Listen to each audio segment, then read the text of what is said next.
With the release of Captain Marvel coming out this Friday, I decided to rank all 20 Marvel Cinematic Universe movies. So let's go and let's attack this list.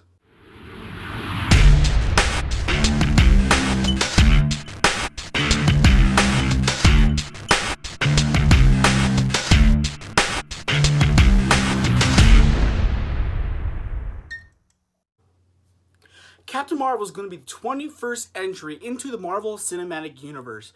So today I wanted to list all the rankings of the 20 Marvel Cinematic Universe movies from worst to best. Now, I know everyone out there has their own list. So what I want you to do is I want you to comment below your list and let me know where did I go wrong according to you.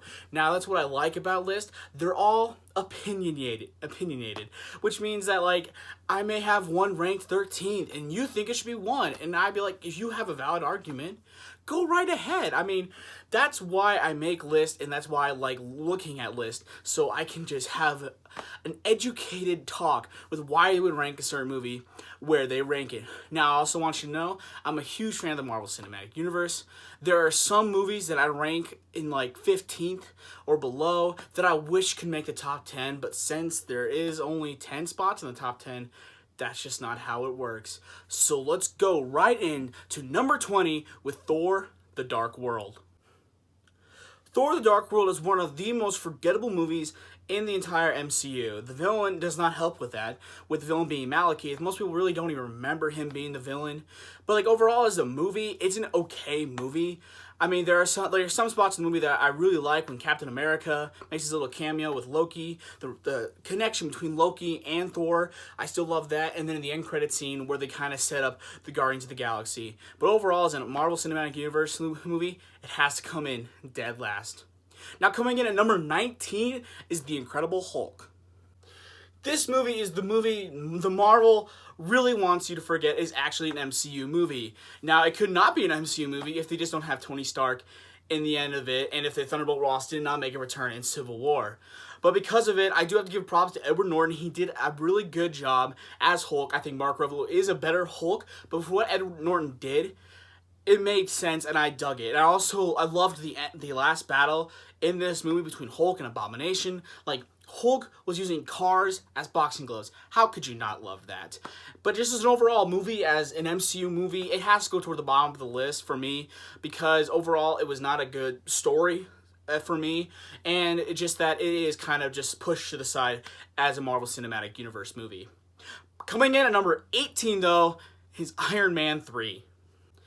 Iron Man 3 is the one movie out of all these movies that I actually walked out of the theater. Now, I understand why people would like this movie. Like, if you look at it as a Shane Black movie, it is a really good story. But me looking at a Marvel Cinematic Universe movie, it did not work for me. The Mandarin twist that had in the middle, that was when I walked out of the theater. I could not stand it. The first half of this movie, though, I thought did a really good job. That's why I rank it ahead of Thor: The Dark World and The Incredible Hulk. But with that Mandarin twist and everything at the end, I just did not like this movie towards the end. But I do have to give props that they explored the side of a superhero who had PTSD and what he had to go through after the events of New York. But as a movie as a whole, I just didn't like it. So Iron Man 3 comes in at number 18. Now, coming in at number 17 is Iron Man 2. For me, there's the bottom 4 movies of the Marvel Cinematic Universe. That is Thor: The Dark World, The Incredible Hulk, Iron Man 3, and then this movie, Iron Man 2. Iron Man 2 is, the first half of the movie is actually, I really invested in the first half of this movie. It looked like Jon Favreau had all control of it. But towards the end, after Whiplash gets arrested at Monte Carlo, it just kind of goes downhill from there. I mean, I feel like they were trying to set up too much stuff. I liked the Nick Fury thing in there when he got thrown in. I love Agent Coulson and everything like that. But, like, Tony Stark just randomly finds the element that needs to save his life. Okay. But, like, as I go to time, every time I watch this movie, in the first half, I'm like, why do I rank this movie so low? And at the end of it, I'm like, that's why. And there's nothing wrong with Iron Man 2. It's just every movie I have above it, I just like more and enjoyed more. But coming in at number 16 is the original Thor. The first Thor that came out in 2011 first introduced us to the Chris Hemsworth Thor, and it also introduced us to Loki. And that's what I like about this movie. It also sets up the grandeur of Asgard, and it's just that the whole world that they created with Asgard, and it was just kind of like, oh, this is amazing. But then, like, when Thor goes down to Earth, he's kind of the fish out of water story. I didn't quite get that as much because it felt like two kind of tones going at the same time. But I do have to give this movie props. It introduced us to Loki. I loved Odin, and that just introduced Chris Hemsworth as Thor. And at the time, it was a really good movie, but since more movies have come out, it just keeps going lower and lower on the list. Now, before I get into my 15th, I do want to point something out, that my movies ranked from 15 to 10 move around a lot. Like, any movie from now on could be 10 at some time in the near future, but for today's sake, I had to rank these movies. So, coming at number 15, breaks my heart, but is Captain America, the First Avenger. Now, I love the Captain America movies. I love every single one of them. It's just that the First Avenger is just the lowest one I don't like the most. The first half of this movie, I loved the first half of this movie.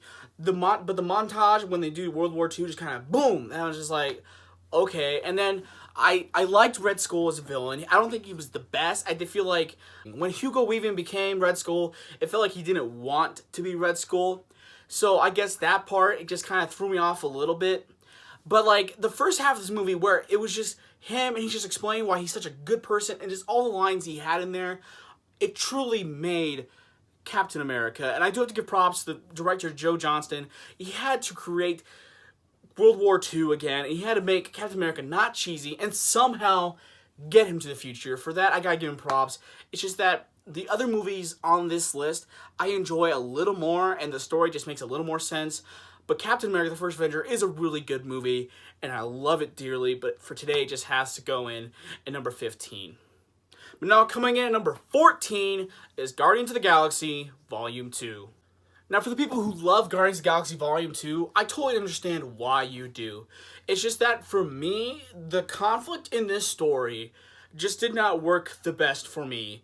The storyline with the gold people, I didn't like that part of it.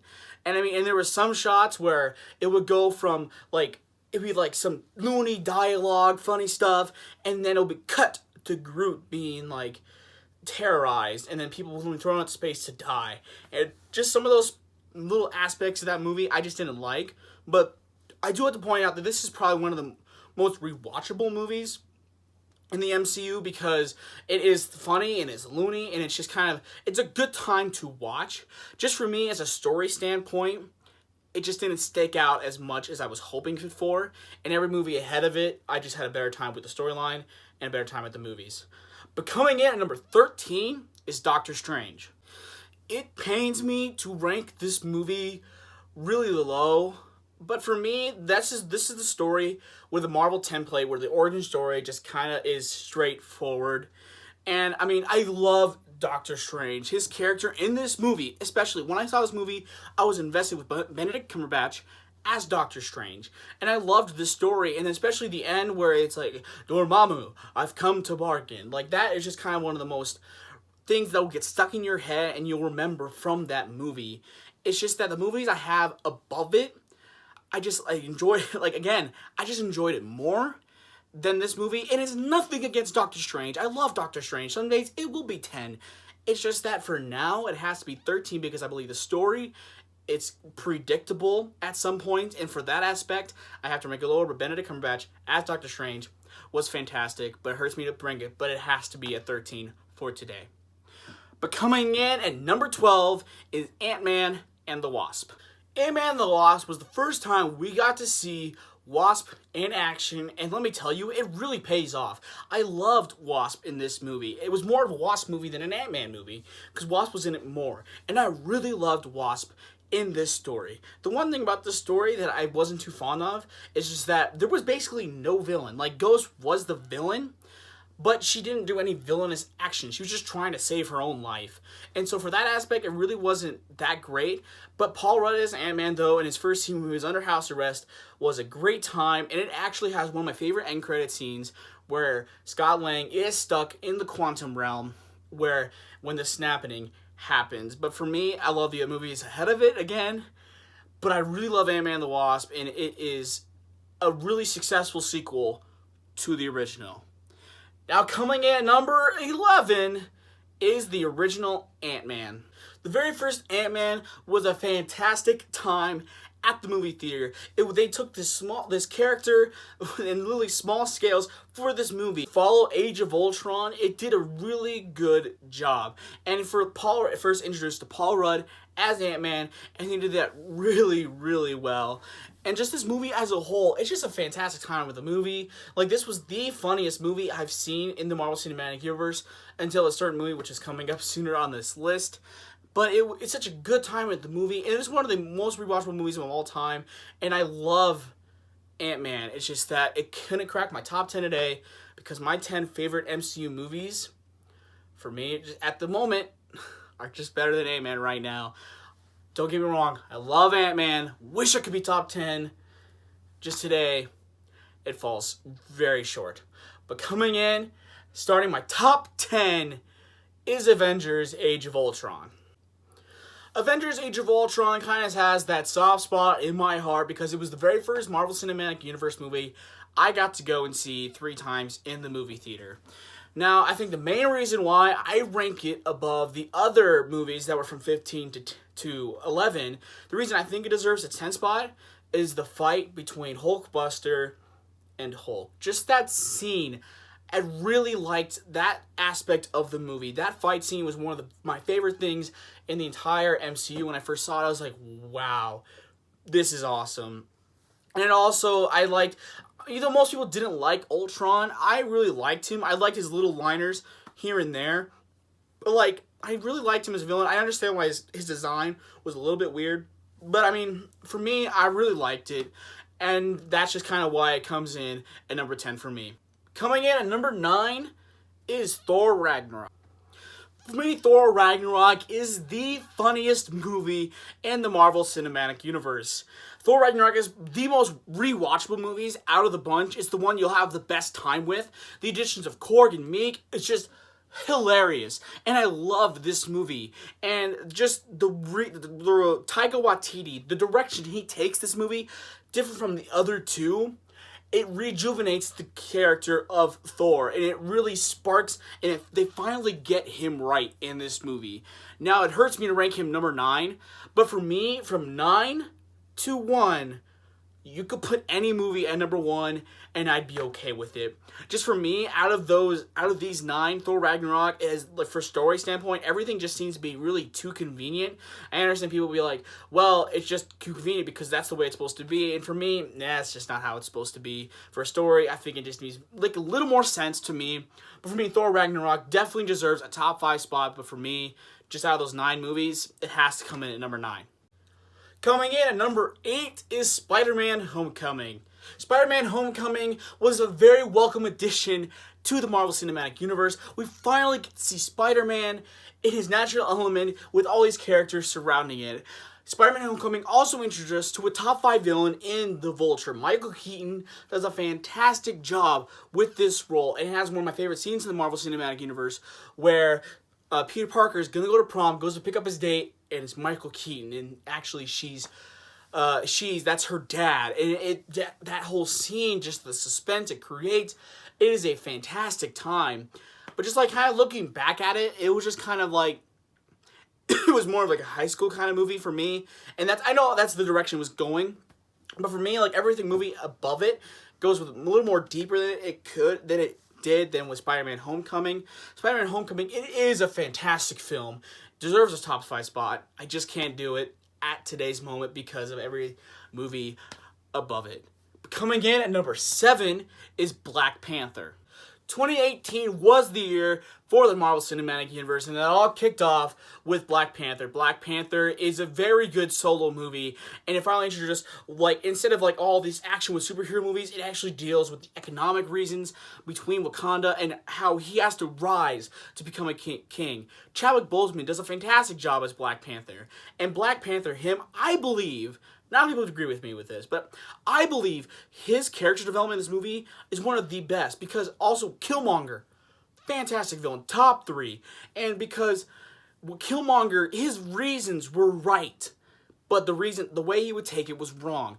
And Chadwick Boseman's character, T'Challa, realized this, and that's why he changed his way to the villain's views, but did it more peacefully. And for that's why I love this movie. I also love Andy Serkis and his role in this movie, and like as Ulysses Claw, and just Killmonger. I love Killmonger as a villain. He did just a fantastic villain. It was amazing, and I love the world they create with Wakanda, and I love M'Baku. M'Baku's probably one of my favorite characters, but for me, deserves a top 5 spot. Can't do it today. That's why it comes in at number 7. But coming in number 6 is the original Iron Man. This is the movie that started it all, and that is the original Iron Man. This movie so much was going against it. They brought in Jon Favreau, the director of Elf, and they're like, make a superhero movie. He's like, all right, I want to get Robert Downey Jr. And at that time, he was dealing with alcohol. He was kind of fading away from Hollywood. And people were like, really, you want Robert Downey Jr.? And they put together Jon Favreau and Robert Downey Jr. They're like, this is never going to work.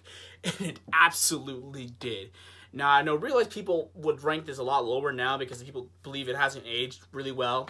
But I go back and I rewatch it and I'm like, this movie is so good. And the villain is very underrated in this movie with Obadiah Stane and Jeff Bridges playing that character. And it was so good. And just the realization between you're bringing a comic book movie and you're making it into real life and you're just combining it and you're not making it too cheesy and it's not too dark. And it was just the perfect blend, and introduced the Marvel Cinematic Universe really well. And also, the end credit scene is probably one of the best too, with Nick Fury saying, I'm here to talk to you about the Avengers Initiative.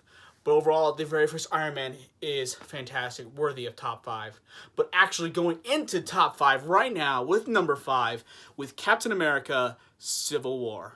Captain America Civil War was one of my most anticipated movies out of all of these movies. Like, when I heard it was coming out, I was just so hyped. In the trailers, I watched every single trailer, and I was like, this movie's gonna be awesome. And I went and watched it, and it was. It really was. The Russo brothers are my favorite directors in the Marvel Cinematic Universe. And they're also like my top 3 directors of all time. Even though they've only directed 3 movies, I need more of them. They do such a fantastic job with the story and everything like that. The story was very character-driven. Like, there wasn't a single side. They're like, oh, we're just going to throw them on that side because they can. No, they had a reason they were on each side. And it made you hate the other character. Like, during when I was watching, I'm like, why can't Iron Man just understand? And I realized people who liked Iron Man were like, Captain America's an idiot. That's why I love this movie. And it's just that, and Zemo, and I think Zemo's kind of an underrated villain. But what he did is that he won. And it's just that whole reason. And then Black Panther also we introduced the Black Panther and Spider-Man in this movie. And the airport scene is one of the best in the Marvel Cinematic Universe. And the Russo brothers never disappoint, especially since they've directed 3 movies in the Marvel Cinematic Universe. And this is my actually 3rd out of their 3. But coming in number 4 is the second Russo brothers, but actually their first, which is Captain America, the Winter Soldier. The first time I saw Captain America, the Winter Soldier, the very first beginning, I was like, okay, I can dig this. This is alright. Okay, I got this. But then that scene where he goes on the ship, the pirated ship, to save everyone, when the action hit, it was something different, and I was in for the ride. This was the first Russo brother directed movie, and it was amazing. Like, I loved Captain America. It was still my favorite character before Winter Soldier. When I saw this, I'm like, yes! They got him right! And it was awesome. This whole movie was awesome. I really, like, some days, it's in my top 3. I think it deserves it. Like, every Russo brother could be my top 3 at some point. And it's just, the Winter Soldier, just for me, it just capitulates everything. And then, the Winter Soldier theme they had to go along with, like, Bucky Barnes, that was awesome. And then the elevator scene is actually my favorite scene in the Marvel Cinematic Universe. It was so good. But at the moment, it just has coming at number 4 for me. But coming in to top 3 is the Guardians of the Galaxy. The Guardians of the Galaxy was one of the most surprising movies I have ever seen, because I watched the trailers and I was like, this looks weird, and I just didn't know what to think about it. But I saw Marvel it was a Marvel movie, and I was like, all right, I want to give it a shot, and it paid off. It was really good. The soundtrack is probably one of the best in the Marvel Cinematic Universe. And it was just the characters they had together. It worked really well. This is the first time we see Chris Pratt in a lead role, and he did a phenomenal job, and this kind of sparked his career. And just, I went back and I rewatched it, and it was just like, this movie is really, really good. And I understand why people put this at number one. I totally do. It deserves it too. But for me, I love two more movies better than it. And I love the Guardians. I really do. And the scene where he goes, "We are Groot," oh, it gets you every time. But for me, it has come in at number 3. Coming in at number 2 is the original Avengers. The original Avengers was my number 1 for the longest time. I go back and I rewatch it, and it's so good. It's the first time we really get to see this happen, where every single character they had, and they put it together, and it works. It stands the test of time for me. And like every character in that movie, like their character moments they have makes sense. And it's so good. Like the ending scene with the Chitauri and that famous loop around they have together. Every time I see that, I get shivers. It's so good. For original Avengers, I love this movie. This is it's the culmination of the Marvel Cinematic Universe. This is the very first one, and people are like, is this gonna work? Is Loki a good enough villain? And it paid off. It really did. And the original Avengers is just so good. Joss Whedon was a perfect match for the Avengers for this first movie, and it's so good. And I go back and I rewatched it, I'm like, yes, this is fantastic. But for me, it comes in at number 2 for today. Coming in, of course, at number 1 is Avengers Infinity War. If you guys can't tell already, I'm a really big fan of the Avengers movies. That's why I think Age of Ultron deserved that top 10. But for me, Infinity War was the culmination of 10 years of building up to this moment where you meet Thanos. Will Thanos pay off? Is the one thing I asked before I went through the movie. And he's my favorite villain I've ever seen in a movie. As you can see, he's right over there. I love this movie. This movie is so good because people are I feel like people were gonna walk out and be like, of course this couldn't work. There's so many characters. There was so much hype to it. Of course it wasn't gonna pay off.